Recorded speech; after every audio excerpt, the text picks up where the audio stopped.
The sharp crack of the baton against his ribs was a wet, sickening blow. It stole the air from his lungs, yet it never touched the cold, calculating calm in his eyes. Officer Grant Harlan stood over him, face flushed with rage, gripping his police baton like a club. "I told you living in my neighborhood comes with a price," Harlan snarled in a low, rough voice. "You people think you can just move in here with your fancy silk shirts and your big houses without paying your respects." He jabbed the tip of the baton into the man's chest. "You're not in the ghetto anymore. Answer to me." The man on the ground, blood dripping from his split lip onto the immaculate white silk of his shirt, did not flinch. He simply watched with an analytical gaze, memorizing every detail, the tremor of rage in Harlan's hand, the flecks of spit on his lips, the gleam of superiority in his eyes. The officer thought he was breaking a man. In reality, he was ending his own career. Before we continue, comment from where you're watching this story and subscribe so you don't miss the ending. The morning sun was warm and bright, casting a golden glow over the carefully tended gardens of Oak Creek Estates. It was the kind of suburban paradise people paid a steep price to enter: quiet streets, towering oaks, and a palpable sense of order.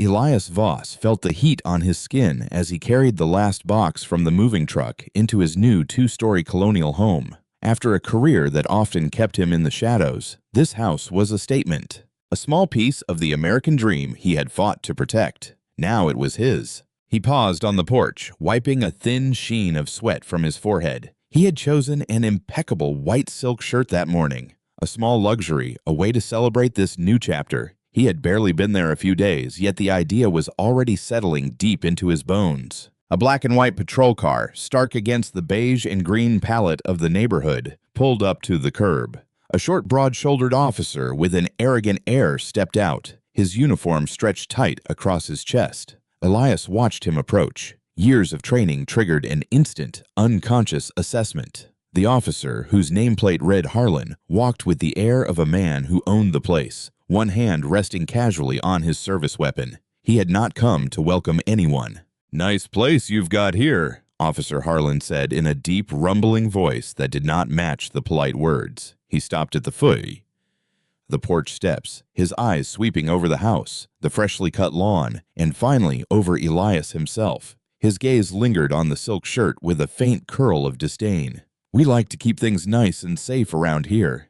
"I appreciate that, officer," Elias replied in a calm, polite tone. He remained on the porch, holding the higher ground. "It's a beautiful neighborhood. My wife and I are excited to be here." Harlan's smile never reached his eyes. "Excitement is fine, but safety costs money. We have let's call it a community safety fund. It helps us stay more attentive, make sure no undesirable elements slip in."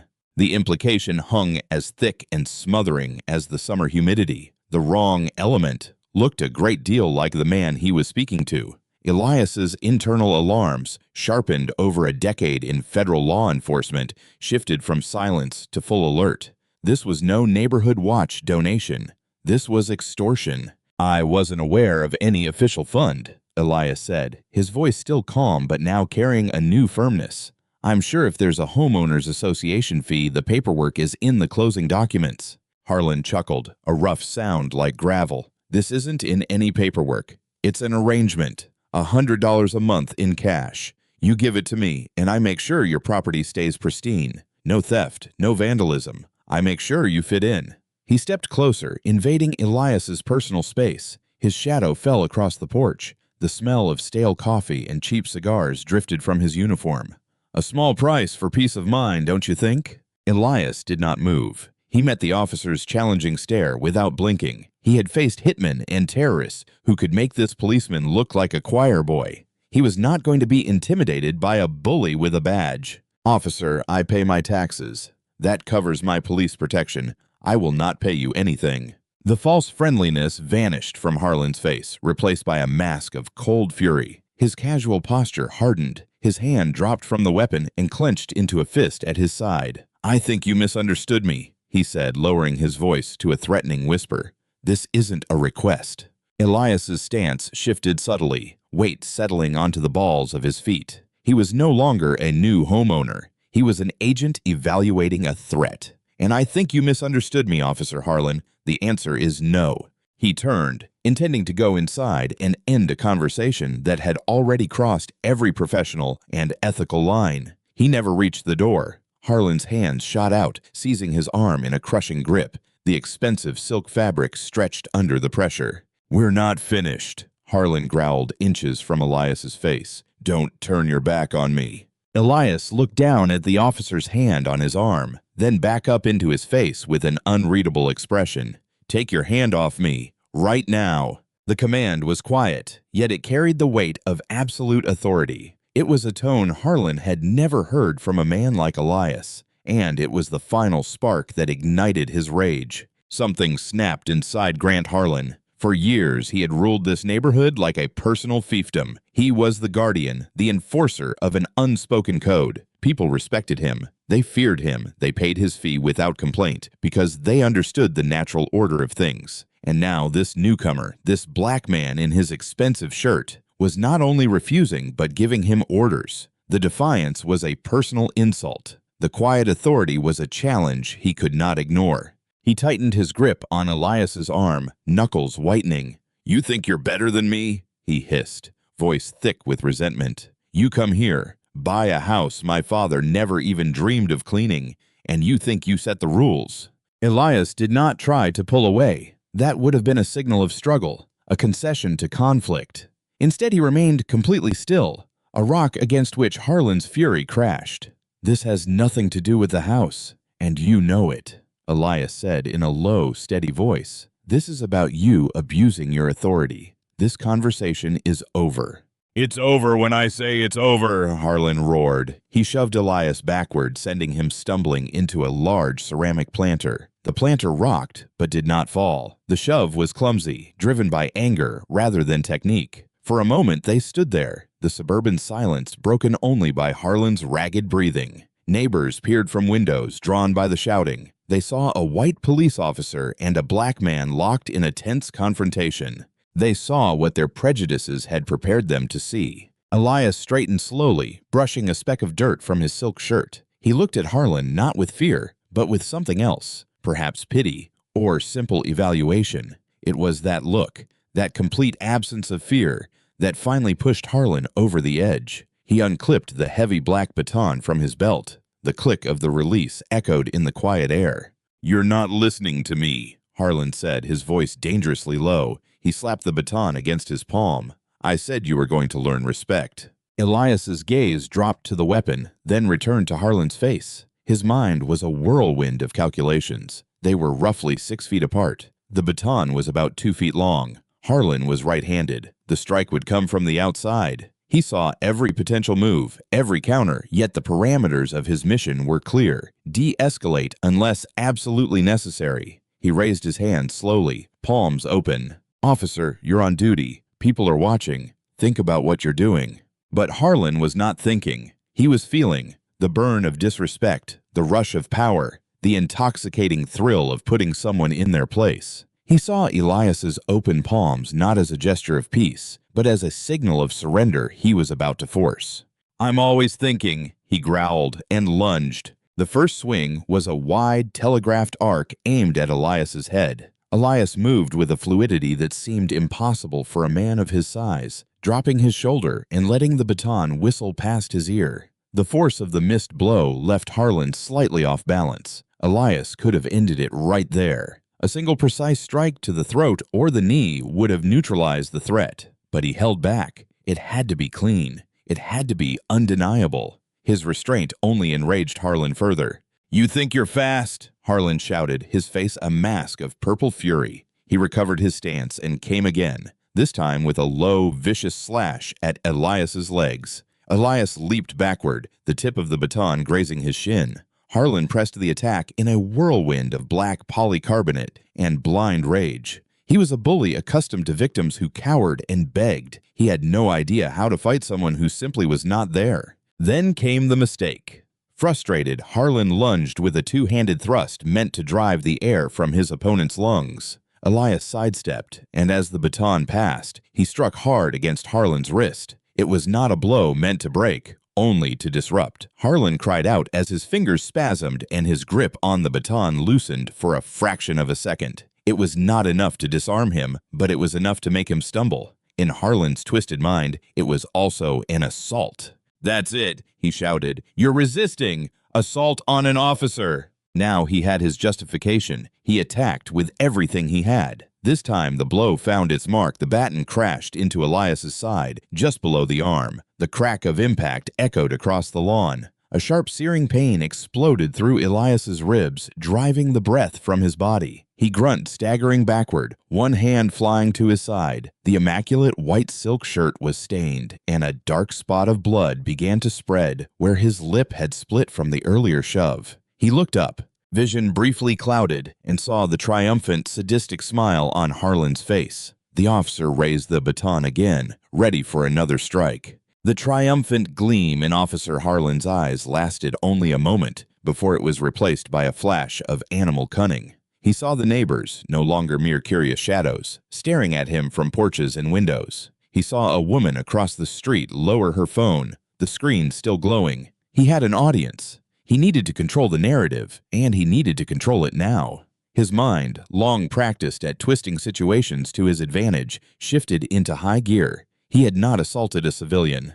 He had defended himself against a violent suspect who was resisting. That would be the story. He lowered the baton, letting it hang at his side, and drew a theatrical deep breath as if he had just survived a life-or-death struggle. Elias, clutching his side, straightened slowly. The pain was a sharp, persistent throb, yet his face remained a mask of stoic composure. He did not shout. He did not curse. He simply watched as Harlan began to perform. "Get on the ground now!" Harlan shouted, his voice carrying across the lawn. He pointed a trembling finger at Elias. "You're under arrest for assaulting a police officer." Elias did not move. He held Harlan's gaze, and for an instant, the officer felt a flicker of unease. There was no fear in that look, only a deep, unsettling stillness. That only enraged him further. "Did you hear me? On the ground, face down." A second patrol car, probably called by one of the neighbors, screeched to a stop behind Harlan's. A younger officer named Trevor Quinn jumped out, eyes wide as he took in the scene. His senior officer, baton in hand, breathing hard. The new homeowner, a black man in a torn and bloodied shirt, standing firm on his own porch. "Grant, what the hell is going on?" Quinn asked, hand resting on his weapon. "He attacked me!" Harlan shouted without looking away from Elias. "Came at me out of nowhere, resisted arrest, tried to take my baton." Elias almost scoffed. The absurdity of the claim was staggering. He had never put a hand on Harlan except for that single defensive strike to the nerve. But he knew how this looked. He knew the script. "Sir, please cooperate," Officer Quinn pleaded, his voice nervous. He was trapped between his partner's obvious rage and the strange calm of the suspect. Elias finally broke the silence. His voice was hoarse from the blow to the ribs, yet steady. "Officer," he said, addressing Quinn, "your partner initiated an unprovoked assault. I demand that you call your supervisor to the scene immediately." That was the wrong thing to say. It was a direct challenge to Harlan's authority in front of his partner and the entire neighborhood. "You don't demand anything," Harlan roared. He holstered his baton and pulled out his handcuffs. "You lost the right to demand anything the second you put your hands on me." He stormed up the porch steps, seized Elias's uninjured arm, and twisted it violently behind his back. The pain in the ribs flared, and Elias grunted, but he did not resist. Resisting now would only validate Harlan's lie. He allowed the officer to force his other arm back as the cold metal of the handcuffs bit into his wrists. Harlan tightened them deliberately a little too much, one final act of petty domination. "See?" Harlan panted, shoving Elias toward the edge of the porch for everyone to witness. He turned to Quinn with a look of vindication. "I told you he was violent." Quinn looked from his partner's flushed face to the blood on Elias's lip, then to his clenched jaw. He saw the torn silk shirt. He saw the perfectly tended lawn. Nothing in the scene matched Harlan's frantic story. But Grant was his senior officer. He swallowed his doubts and opened the rear door of his patrol car. As Harlan marched him down his own walkway, Elias felt the neighbor's eyes on him. He saw judgment, fear, and on some faces a flicker of doubt. They did not see a federal agent being illegally detained. They saw a black man in handcuffs being forced into a police car. The narrative was already set. Harlan had won this round. He shoved Elias against the rear of the patrol car without bothering to guide his head. Elias ducked instinctively, avoiding a sharp blow against the doorframe. The door slammed shut with a final sound. Through the cage and the glass, Elias watched Officer Harlan talking to Quinn, gesturing wildly, his face a pantomime of righteous indignation. I was selling the lie with the passion of a true believer. Elias leaned his head back against the seat, closed his eyes, and breathed slowly and painfully. He was no longer a homeowner. He was no longer a victim. He was an agent, and his mission had only just begun. The first phase was complete.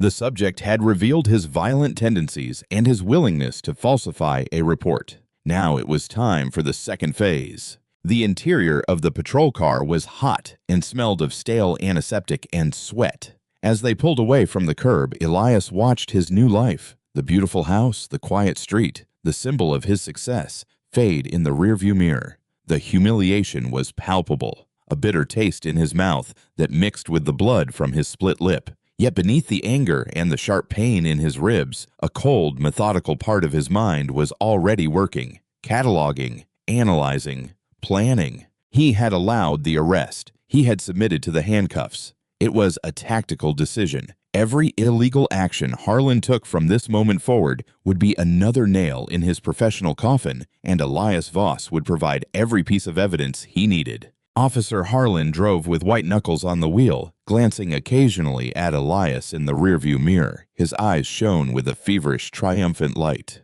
"Not so tough now, are you?" he taunted, voice dripping with contempt. "In the back of my car, you're just another thug. That fancy shirt is all ripped up. What a shame." Elias remained silent, his gaze fixed on the back of Harlan's neck. He let the silence stretch, knowing it would unnerve the officer more than any retort. Harlan craved a reaction, a shouting match, anything to justify the rage still pulsing inside him. Elias would give him nothing. The local police station was a low brick building that looked as if it had not been renovated since the 80s. Harlan hauled Elias out of the car and marched him through the exit door into the processing area. The desk sergeant, a heavy-set man named Lowell with a bored expression, looked up from his newspaper. "What have you got, Grant?" "Assault on a law enforcement officer. Resisting," Harlan announced proudly, shoving Elias toward the booking counter. This one thought he was above the law. Had to teach him a little lesson in respect. Lowell eyed Elias's expensive though torn clothing and the blood on his face, then grunted. "Looks like you taught him pretty well. Stick him in a cell. I'll start the paperwork." Harlan pushed Elias down a short hallway lined with cells. He opened a door whose metal hinges screeched in protest and shoved Elias inside. The cell was small, filthy, and reeked of urine and despair. It contained a single metal bench bolted to the wall. The door slammed shut with a deafening clang, and the lock clicked. Harlan remained outside the bars, a smug expression on his face. "Welcome to your new home. Maybe a few hours in here will improve your attitude." Elias walked calmly to the bench and sat, back straight. He looked at Harlan through the bars with an unreadable expression.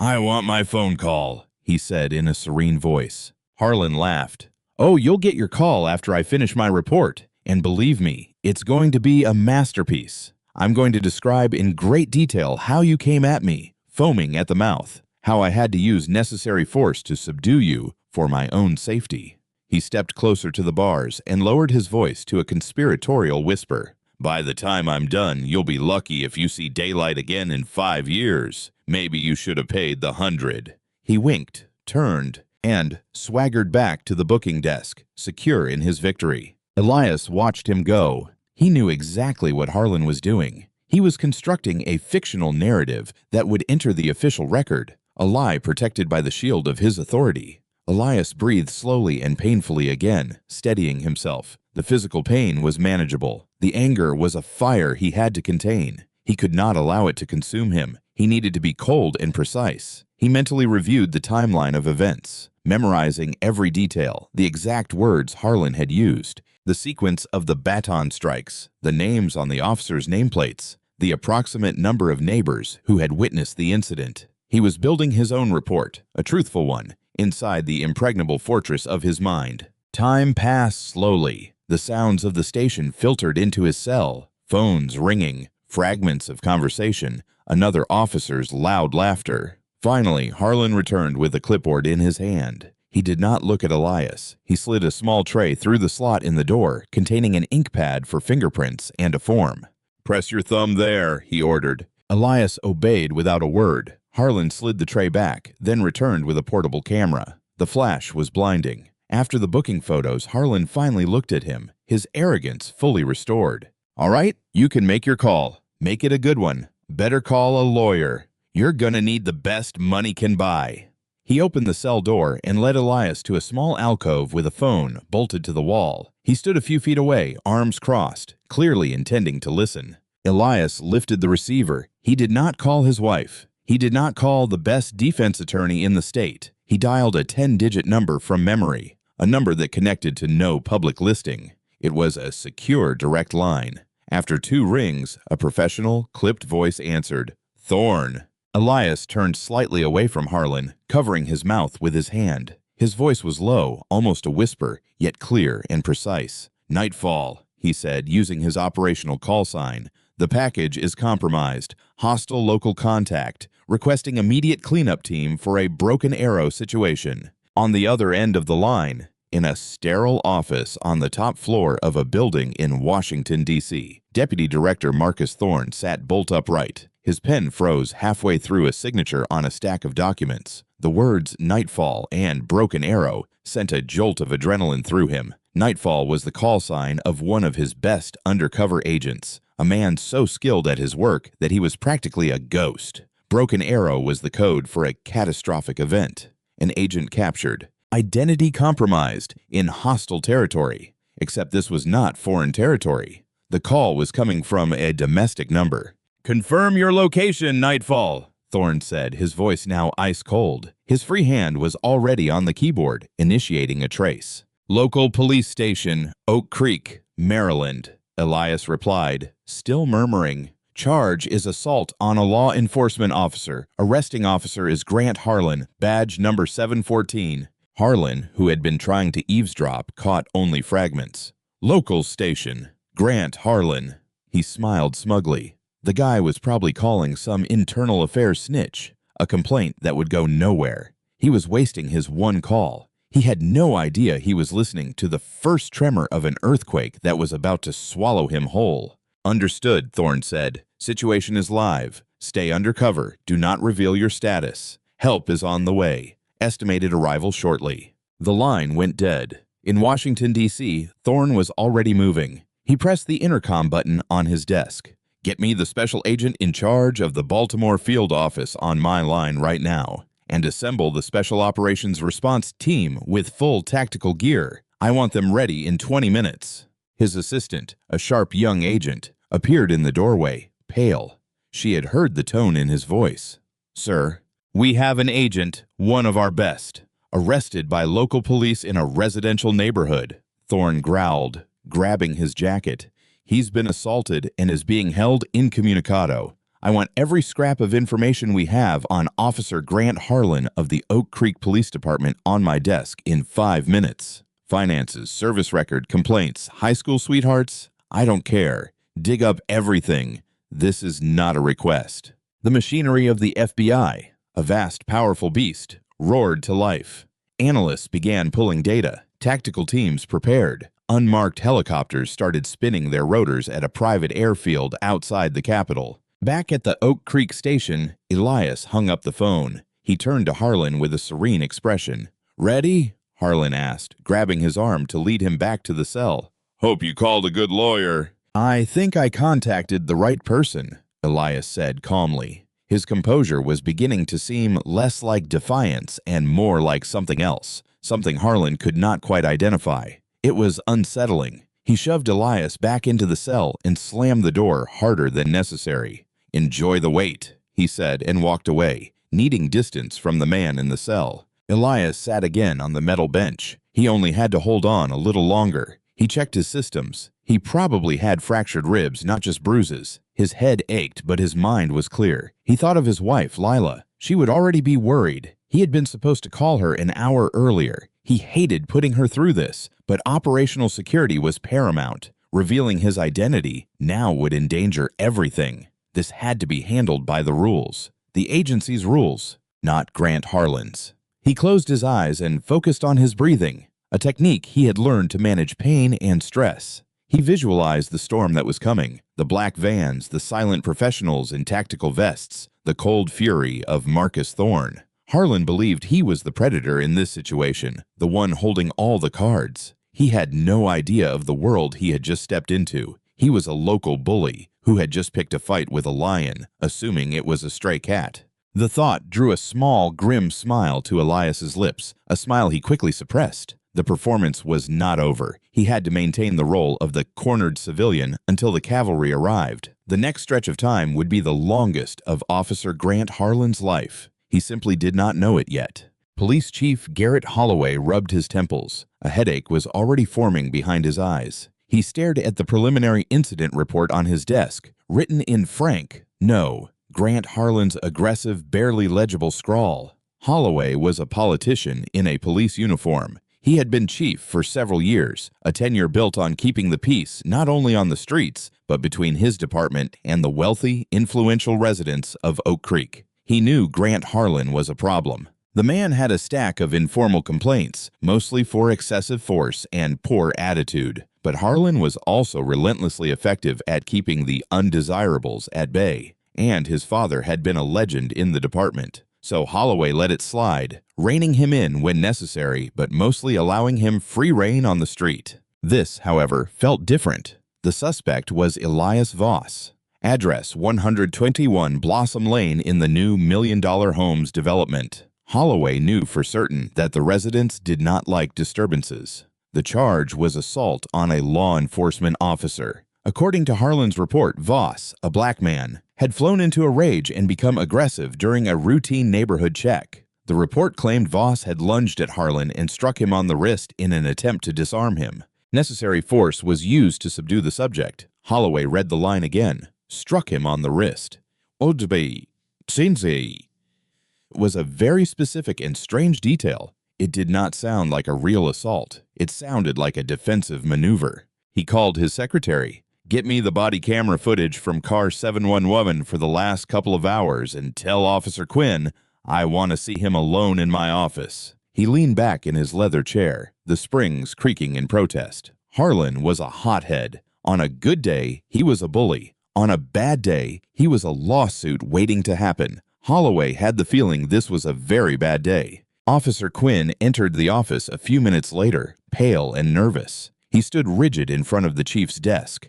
You wanted to see me, Chief? Tell me what happened at 121 Blossom Lane, Quinn, and don't give me the version Grant wrote in the report. Give me yours, Holloway said in a quiet but firm voice. Quinn swallowed hard. He was a young officer. Ratting out his senior partner was a decision that could end a career, but lying to the chief was just as dangerous. Grant was talking to the homeowner, Mr. Voss. It looked tense, he stammered.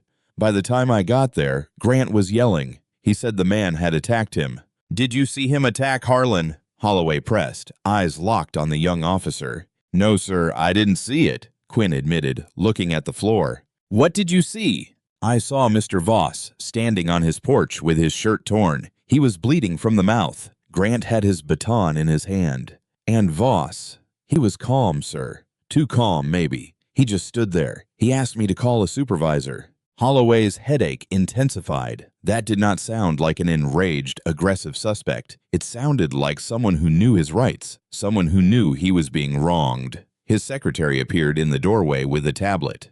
The body camera footage from Officer Harlan's vest is corrupted, sir. Looks like it was damaged during the altercation, but I have the dashboard camera from his car. Holloway took the tablet. The camera had been parked at the curb, the view partially blocked by an oak tree, but the audio was crystal clear. He heard Harlan's aggressive interrogation about a community safety fund. He heard Elias's calm, firm refusal. He heard Harlan shout, "We're not finished." Then came the sounds of a struggle, a grunt of pain from Elias, and Harlan yelling, "You're resisting! Assault on an officer!" The video showed Harlan dragging a non-resistant Elias down the walkway and shoving him into the second patrol car. The story on the audio and the story in Harlan's report were completely different. Harlan had not been defending himself. He had been the aggressor from the start. This was extortion followed by an assault covered up by a false arrest. A cold dread settled over Chief Holloway. This was not a minor complaint. This was a serious crime committed by one of his officers in broad daylight in the wealthiest part of his city. The potential consequences were catastrophic. "Get Voss out of that cell," Holloway ordered Quinn. "Take him to interview room B. Get him some water and tell Harlan to stay away from him." "Sir, did you hear me? Go." As Quinn hurried out, Holloway stared at the tablet, at the damning, undeniable audio. His first instinct was damage control. He needed to get ahead of this. He would suspend Harlan, open an internal investigation, and speak with Mr. Voss, perhaps offer a discreet settlement to make it all go away. He reached for the phone to call the department's attorney. He had no idea it was already too late. He was trying to patch a leak in a dam that a tidal wave was already destroying. While Chief Holloway listened to the dashboard camera audio and tried to figure out how to fix the situation, a far more powerful and sophisticated operation was unfolding around him. In the short time since Elias's call, the FBI had mobilized with the silent, terrifying efficiency of a predator that has tasted blood. The initial data pull on Officer Grant Harlan took less than 5 minutes. Analysts from the FBI's Criminal Justice Information Services Division cross-referenced his name and badge number against a dozen databases. Simultaneously, his service record appeared, flagged with 17 informal citizen complaints over the past decade, all dismissed by his department. His financial records were pulled under an emergency warrant, revealing a lifestyle far too lavish for a police officer's salary. A pattern of small, regular cash deposits set off immediate alarms. Digital ghosts from the FBI's cyber division began tracing his online presence, social media, and contacts. An invisible net was closing around Grant Harlan, who sat happily typing his false report, completely unaware. In the Baltimore field office, Special Agent in Charge, Reynolds briefed a 12-agent Special Operations Response Team. These were not ordinary FBI agents. They were the elite, highly trained in tactical entry, hostage rescue, and high-risk arrests. They stood in full gear, black tactical vests, helmets, rifles, around an information table with grim faces. "Our target is not a criminal organization or a terrorist cell," Reynolds said in a tense voice. "It is a local police station. We have an agent, one of our own, being held illegally. He has been assaulted. Our mission is extraction and containment. We go in quiet, secure our agent, and take control of the scene. The Oak Creek Police Department is to be considered hostile until proven otherwise." A large screen displayed a satellite image of the Oak Creek station with entry points and interior layout highlighted. 2 agents will secure the communications room first. We cannot allow them to call for local backup. 2 will secure the armory. The main team will proceed to the detention cells to extract Agent Voss. Standard rules of engagement are in effect, but I want to be clear. No one fires unless fired upon. They are still police officers, and we are not starting a war. We are ending a criminal conspiracy. Meanwhile, Deputy Director Thorne was already en route. His unmarked black Chevrolet Suburban, part of a 3-vehicle convoy, raced along the Baltimore-Washington highway at speeds that would have landed anyone else in jail. He was on a secure conference call with the United States Attorney for Maryland. "I want warrants for everything," Thorne said in a cold voice. "The entire station is a crime scene. I want their servers, their evidence lockers, their personnel files, and I want an arrest warrant for Officer Grant Harlan on charges of assault, deprivation of rights under color of law, and anything else you can find." "That's a big swing, Marcus," the U.S. Attorney replied, "taking down a cop on his own turf." "He assaulted a federal agent," Thorne interrupted. "He's lucky that's all I'm asking for right now. This is not a negotiation. Have those warrants ready for me to sign the moment I arrive." The convoy left the main highway and slipped into the quiet suburban streets of Oak Creek like sharks entering a carp pond. Residents watering lawns or walking dogs barely noticed the black vans with tinted windows gliding past. The tactical team in a larger, unmarked van followed 2 minutes behind. The entire federal response had been a ghost. No sirens, no lights. They moved with a stealth that was itself a form of intimidation. They did not need to announce their presence with noise. Their arrival would be a shock felt far more deeply. Inside the station, Grant Harlan was finishing his report. He read it one last time, a work of pure fiction, and smiled with satisfaction. It was perfect. The narrative was concise. His actions justified, the suspect portrayed as a deranged aggressor. He stood, stretched, and decided to chat with his prisoner one more time before turning in the report. He was going to enjoy watching the man's spirit finally break. He whistled a cheerful tune as he walked down the hallway toward the cells,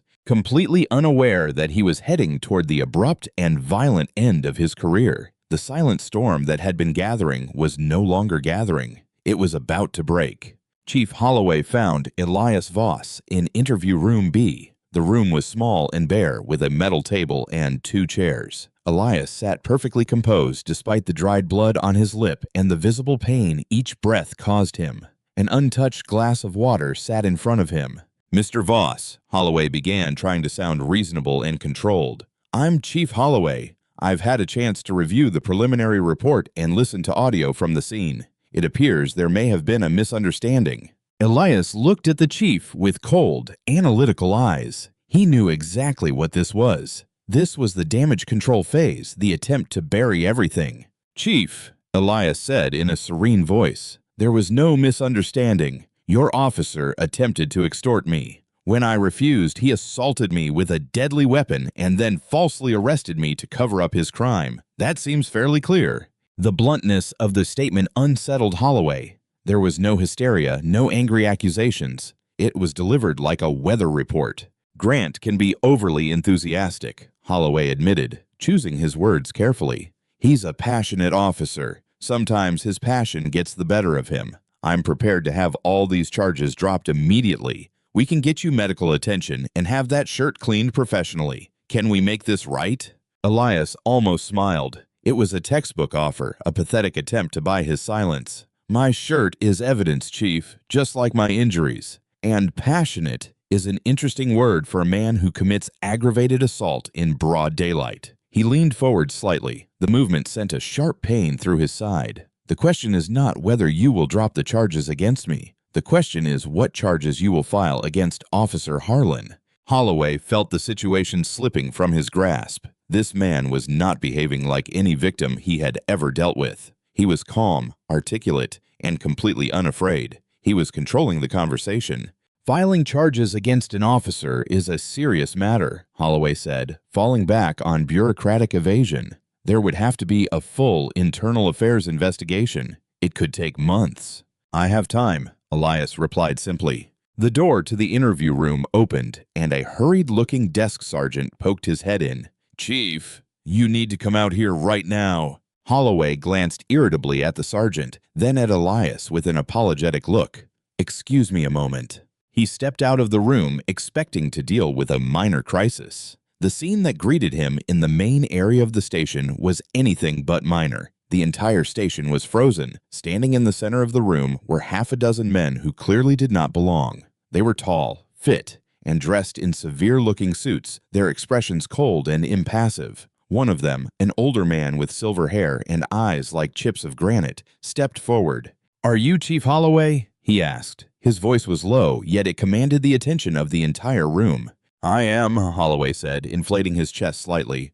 "Who are you?" The man did not answer. Instead, he looked past Holloway, his gaze fixed on something at the end of the hallway. Grant Harlan had just emerged from the corridor leading to the cells, a smug expression on his face. That expression vanished the moment he saw the men in suits. The silver-haired man's gaze hardened.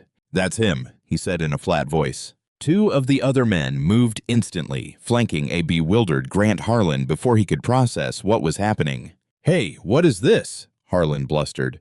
"This is a police station. Who the hell are you?" The silver-haired man finally turned his attention back to Chief Holloway. He reached into his jacket, withdrew a leather credentials case, and flipped it open. The golden eagle and shield of the FBI gleamed under the fluorescent lights. "Deputy Director Marcus Thorne, FBI," he announced. The words fell like stones into the stunned silence. "This is now a federal crime scene. Your station is under my authority, and that man," he pointed at Harlan with his chin, "is under arrest." Holloway's jaw dropped. "The FBI? Here? For what? His mind raced, trying to connect the dots. The new homeowner, the man in his interview room, the calm, articulate demands. It all slammed together with a dull, sickening thud. He was not dealing with an ordinary citizen. He had a federal agent in custody, an agent his officer had beaten and arrested. The professional crisis he had been trying to manage moments earlier had transformed into a personal and professional apocalypse. He turned, face ashen, and looked toward the interview room. The man in the torn silk shirt was now standing in the doorway, watching the scene with the same cold, indifferent expression he had worn all along. The victim had become the victor, and Chief Holloway knew with absolute certainty that he was standing on the deck of a sinking ship. Grant Harlan's world turned upside down. One moment he was king of his castle, about to gloat over his prisoner. The next he was flanked by two men who moved with a silent, predatory grace he had only ever seen in training videos. The FBI. The credentials seemed to float in the air, electric and unreal. His mind, slow to recover, was a tangle of confusion and denial. Under arrest? Why?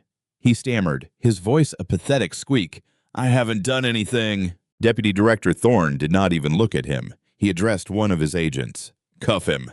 Before Harlan could protest further, his arms were twisted behind his back with the painful efficiency of practice. The familiar click of handcuffs closing was a sound he had inflicted on hundreds of people. Now it was the sound of his own damnation. His own colleagues, the officers of the Oak Creek Police Department, simply stood there with a mixture of shock and fear on their faces. No one moved to help him. No one said a word. The blue wall he had relied on his entire career had collapsed. Thorne walked past the now handcuffed Harlan as if he were a piece of furniture and headed straight for the interview room where Elias stood. The two men looked at each other, holding a silent conversation. Thorne's gaze fixed on Elias's split lip and the way he was holding his side. His already grim expression darkened further. Agent Voss, Thorne said in a clear, resonant voice that broke the stunned silence of the station. Are you injured? The title, Agent, exploded through the room like a grenade. Chief Holloway felt the floor drop out from under him. Officer Quinn, who had been hovering near the chief's office, went pale, and Grant Harlan, handcuffed, looked as if he had been struck by lightning. His face, which had been a mask of belligerent confusion, collapsed into pure, unadulterated horror. He stared at Elias, the man he had called a thug, the man he had beaten with a baton, the man he had tried to extort for $100, and finally saw him for what he was. Not just a black man in a fancy shirt, a federal agent, federal scum as he liked to call them in private. He had assaulted a protected federal officer. The weight of his stupidity, his catastrophic arrogance, crushed him. I have a couple of fractured ribs, sir, Elias answered Thorne in a formal voice, but I'm operational. You're relieved of duty, Thorne said curtly. Go with Agent Carter. She'll get you checked out. A sharp-featured female agent appeared at Elias's side and gently guided him toward the exit. As he passed Harlan, their eyes met for a fraction of a second. There was no triumph in Elias's gaze. No, I told you so. There was nothing. It was the cold, expressionless look of a professional who had just finished a job. That look was more terrifying to Harlan than any threat. It was the look of impartial, inevitable consequence. With Elias safely on his way, Thorne turned the full force of his cold attention on Chief Holloway. Your officer, Chief, he began in a dangerously quiet voice, has committed a federal crime. He assaulted one of my agents on his own property and then filed a false report to cover it up. That makes your entire station a potential crime scene. I have a warrant for the seizure of all records, computer servers, and surveillance footage. My team will conduct a complete audit. He handed the warrant to the stunned chief. Furthermore, Thorne continued, we will be interviewing every officer on this shift. I suggest you tell them that cooperation is in their best interest. What's an He then turned to the two agents holding Harlan. Take him to the federal building in Baltimore. He is not to be held here. I do not trust this facility to hold him for the next 10 minutes without him accidentally falling down the stairs. Harlan, who had remained silent from the shock, finally found his voice. You can't do this, he shouted as they dragged him away. I'm a police officer. I have rights. You have the right to remain silent, Thorne called without turning around. And for the first time in your life, I suggest you use it. The station door closed behind Harlan, and the last vestiges of his power and authority vanished with him. The reign of Officer Grant Harlan was over. All that remained was the reckoning. The FBI's takeover of the Oak Creek police station was not a raid. It was a meticulous dissection. It was silent, methodical, and absolutely overwhelming. While agents in suits interviewed the pale officers one by one in their own offices, a technical team moved through the building like ghosts. They did not kick down doors. They used access cards provided by a suddenly very cooperative Chief Holloway. They did not shout. They spoke in low, clipped voices over their radios. They moved with a purpose that left the local police feeling like clumsy, outdated relics. The station server room was the first target. A technical agent cloned the entire server, capturing every email, every report, and every chat log from the past 5 years. Harlan's false report, his masterpiece, was flagged, downloaded, and preserved as Exhibit A in the obstruction of justice case against him. The corrupted body camera footage was another point of interest. The technical team took the device, knowing that damaged rarely meant unrecoverable to their experts. Meanwhile, another team of agents had arrived at Blossom Lane. They did not canvass the neighborhood with loud questions. They moved with subtlety, identifying houses with visible security cameras. At the home of Mrs. Gable, an elderly woman who lived across from Elias, 2 polite, well-dressed agents knocked on the door. "Ma'am," the lead agent said, showing his credentials, "we're investigating an incident that occurred this morning. We noticed you have a security camera. We would appreciate it if we could review the footage." Mrs. Gable, who had witnessed the entire ugly incident and had been too afraid to call the police herself, eagerly led them to her study. The footage was high definition and devastatingly clear. It showed the arrival of Harlan's patrol car. It showed the argument. It showed Harlan grabbing Elias first. It showed Elias making no aggressive moves. And most importantly, it captured the entire assault in brutal detail. The first missed swing, Elias's defensive movements, and the final brutal strike to the ribs when his back was turned. It captured Harlan handcuffing a man who offered no resistance. The video was an objective, irrefutable narrator, and it told a story of pure, unadulterated police brutality. "We'll need to take this recording as evidence," the agent said. "You may be subpoenaed to testify." "Gladly," Mrs. Gable said, her voice trembling with righteous anger. What that man did was a crime.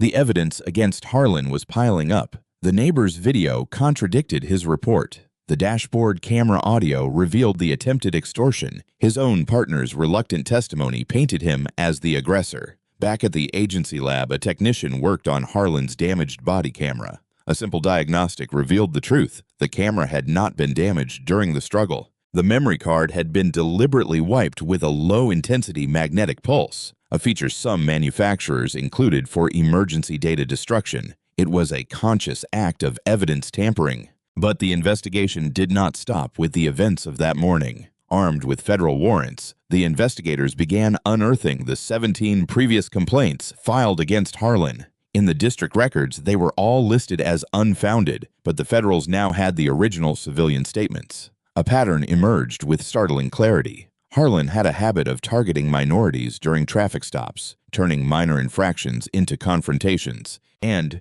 using resisting arrest as justification for violence. There were stories of illegal searches, planted evidence, and constant harassment. He was a civil rights violation machine, protected for years by a department that looked the other way. Elias Voss, after being treated at a private hospital for 2 fractured ribs and a concussion, now sat in a conference room at the Baltimore field office. He was giving his official statement to a team from the Office of Professional Responsibility. His torn silk shirt lay in an evidence bag on the table. He recounted the events with the same clinical precision he had shown Chief Holloway, but this time he added his professional analysis. Subject Harlan displayed the classic signs of a patrol officer engaged in a long-term extortion network under the guise of a protection racket. Elias dictated. His targeting was based on racial and economic profiling. When confronted with unexpected non-compliance, he was unable to de-escalate and immediately resorted to extreme physical violence. The subsequent false arrest and fabrication of his report indicate consciousness of guilt and a familiar pattern of behavior designed to evade accountability. He spoke for 2 hours without consulting a single note. It was a masterclass in observation and memory. When he finished, the lead investigator shook his head in disgust. "This guy wasn't just a bad cop," he said. "He was a predator with a badge." The net was complete. Only one final thread remained to be cut. The summons arrived on a weekday morning. Grant Harlan was at home, where he had been on administrative leave, paid vacation, something he had initially scoffed at. But the days had been filled with unbearable dread. His union-appointed attorney was useless, constantly talking about plea deals. His calls to friends at the station went unanswered. He was a pariah, and the tide was rising. The summons was not for an internal hearing. It was to Chief Holloway's office. When he arrived at the station, the atmosphere was glacial. Officers who once slapped him on the back now looked away, pretending to be busy with paperwork. He was an outcast. Chief Holloway sat behind his desk, his face aged 10 years. Two other men were in the room, a blank-faced man in a suit from the city's Human Resources Department and a stern-looking captain whom Harlan recognized as the head of Internal Affairs. There was no friendly greeting. "Grant, sit down," Holloway said in a monotone voice. Harlan sat, heart hammering. "Grant," the chief began, "we have completed our internal investigation into the events of last Saturday." He slid a thick folder across the desk. "In this file is the sworn testimony of your partner, Officer Quinn, the sworn testimony of a civilian witness, Mrs. Gable, a forensic analysis of the audio from your dashboard camera, and a frame-by-frame analysis of high-definition video from a private security camera." He paused, letting the weight of his words settle. "The evidence is conclusive and irrefutable. You initiated a verbal confrontation without cause. You attempted to extort a civilian. When he refused, you assaulted him with your service baton without provocation or justification. You then arrested him on false charges and filed an official report containing multiple material falsehoods in an attempt to conceal your crimes." Each sentence was a hammer blow. Harlan opened his mouth to protest, to lie, to shout his way out as he always had. But the chief's look stopped him. It was not anger. It was cold, pragmatic finality. The chief was cutting him loose. "Furthermore," Holloway continued, "the federal investigation has uncovered a pattern of misconduct stretching back years. The city of Oak Creek and this department now face a mountain of civil and criminal liability because of you." The human resources man spoke for the first time, his voice devoid of emotion. "Officer Grant Harlan, pursuant to Section 4, Paragraph B of your employment contract, your employment with the Oak Creek Police Department is terminated effective immediately. Your actions constitute gross misconduct, dereliction of duty, and criminal conduct, which voids any obligation of the department regarding severance or pension." Pension. The word hit Harlan harder than the baton had hit Elias. 30 years of his family's legacy on this force, his future, his identity, all gone. "You can't do this," he whispered, the words sticking in his throat. "I can and I have," Holloway said. He nodded to the Internal Affairs captain. "John." The captain stood and walked around the desk. "Harlan, surrender your badge and your service weapon." It was the ultimate humiliation. In front of his superiors, Grant Harlan, the tough guy, the enforcer, had to unclip his badge from his uniform and place it on the desk. The small piece of metal felt unbearably heavy. Then he unholstered his Glock, cleared the chamber, and set it beside the badge. Without them, he was just a man in a costume, a powerless, unemployed man facing federal charges. "You're pathetic, Holloway," Harlan spat in a final, desperate act of defiance. "You're throwing me to the wolves to save your own skin." "You walked into the wolf's den all by yourself, Grant," the chief replied, his voice heavy with weary contempt. "You picked the one wolf that could bite back. Now get out of my station." Harlan was escorted out of the building by the Internal Affairs captain, past the silent stares of his former colleagues. He did not even have his own car. It had been seized as part of the federal investigation. He had to call a taxi. Standing on the sidewalk, stripped of his power, his pride, and his profession, he saw the full measure of his ruin. He had built his entire world on the foundation of intimidation and a false sense of superiority. But he had finally intimidated the wrong man. And in a single morning, that man had dismantled his entire life. The taxi arrived, and as he climbed in, he was no longer Officer Harlan. He was just Grant, a defendant. and his trial was still to come. The federal courtroom was cold and imposing, all dark wood and marble. It was a world apart from the sunny streets of Oak Creek, where Grant Harlan's reign of terror had finally ended. Harlan sat at the defense table in a cheap suit that hung awkwardly on his frame. The arrogance was gone, replaced by fear. The months leading up to the trial had been a long, agonizing ordeal. His savings had evaporated, drained by legal fees. His wife had left him. Friends who once drank with him and praised his hard line against crime now crossed the street to avoid him. He was completely alone. The trial itself was a foregone conclusion. The prosecution, led by a sharp-eyed assistant United States attorney, was irrefutable. They played the dashboard camera audio of the extortion attempt. They showed the jury the crystal-clear security video of the unprovoked assault, replaying it in slow motion until every juror flinched at the impact of the baton. They put a shattered Officer Quinn on the stand, who admitted through tears that Harlan had pressured him to lie in his initial report. They called witness after witness from Harlan's past, people he had harassed, framed, and brutalized, painting a devastating portrait of a man who used his badge as a weapon against the very people he had sworn to protect. The defense's argument was wafer thin. They tried to claim that Harlan felt threatened, that Elias Voss's calm was somehow unnerving and aggressive. The prosecutor dismantled that argument during cross-examination. "So let me get this straight," she said, her voice dripping with sarcasm. "Your client, a trained police officer armed with a pistol, a taser, and a baton, felt threatened by an unarmed man standing on his own porch who calmly refused to hand over money. Is that your testimony?" The jury, a diverse group of citizens from across the state, deliberated for less than 2 hours. The foreperson, a middle-aged woman with a stern expression, handed the verdict sheet to the clerk.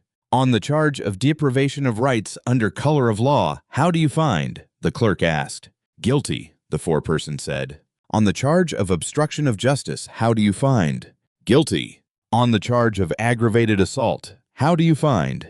"Guilty." A quiet gasp ran through the courtroom. Grant Harlan collapsed into his chair as if the strings holding him up had been cut. His face was a sheen of sweat and disbelief. Until that moment, he had truly believed he would get away with it. He was a cop. Cops did not get convicted for things like this. The time for sentencing arrived. The judge, a stern African-American woman with a reputation for being tough but fair, looked down at Harlan from the bench. "Mr. Harlan," she began, her voice resonating through the silent room, "you swore an oath to uphold the law. Instead, you turned it into a tool for your own prejudice and greed. You betrayed your badge, your department, and the community you were sworn to serve. The law is not a weapon for the strong to use against the weak. It is a shield for everyone, and no one, not even a police officer, is above it." She paused, her gaze unwavering. "For your crimes, this court sentences you to 4 years and 6 months in federal prison."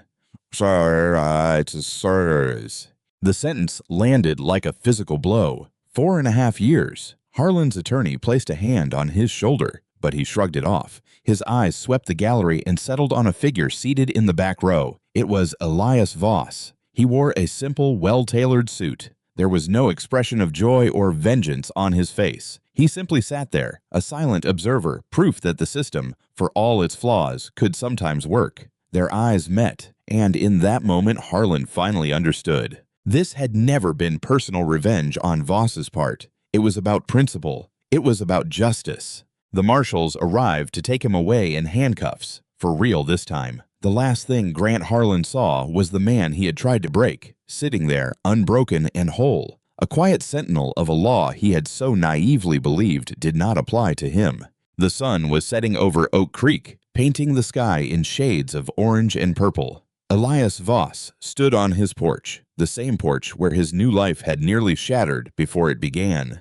A soft breeze stirred the leaves of the old oak on his lawn. The neighborhood was quiet, but it was a different kind of quiet now. Not the silence of fear or unspoken tension. It was the calm of genuine peace. The torn silk shirt had been replaced by a simple polo. The bruises had long faded, and the fractured ribs had healed, leaving only a faint memory of the pain. He thought of Grant Harlan, now just another number in the federal prison system, a man destroyed not by some grand conspiracy, but by his own blind hatred. Elias felt no satisfaction at the man's ruin, only a deep melancholy. Harlan was a symptom of a deeper disease, a rot Elias had spent his life fighting from the shadows. Justice had been served, but the fight was far from over. His wife, Lila, stepped out and slipped her arms around his waist, resting her head on his shoulder. "What are you thinking about?" she asked softly. "How good it feels to be home," he said, and for the first time since they had moved in, he truly meant it. He had not merely bought a house. He had earned the peace. He had faced the monster at his own door and proven that the strongest shield was not a badge or a baton, but the unshakable conviction that every person deserves to live without fear. What did you think of the way Elias handled the situation? Would you have reacted differently? Tell me your thoughts in the comments.